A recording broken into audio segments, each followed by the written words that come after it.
In the vibrant heart of Jamaica, legend spoke of a mysterious object, an ancient, ornate lantern said to hold a touch of pure magic.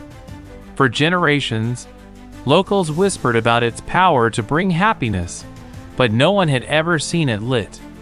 One sunny afternoon, a curious young girl named Bambisha discovered the lantern peeking from beneath a fallen palm tree.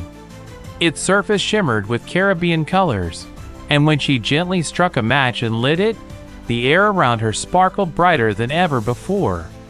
Suddenly, a warm, golden glow radiated from the lantern, filling the entire village with joy.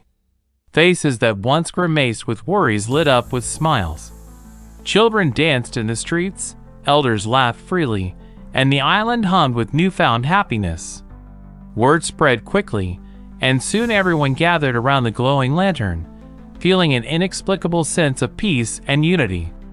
It was as if the lantern carried the essence of the Jamaicans itself, its resilience, its warmth, and its unstoppable joy. But as the glow intensified, Bambisha realized that the lantern's true magic wasn't just in lighting up the sky, it was in reminding everyone that happiness comes from sharing love and kindness. When she gently blew out the flame, the happiness lingered, woven into the hearts of all who had experienced its magic. From that day on, whenever the lantern was lit, it wasn't just a source of joy. It was a symbol of hope, unity, and the enduring spirit of Jamaica.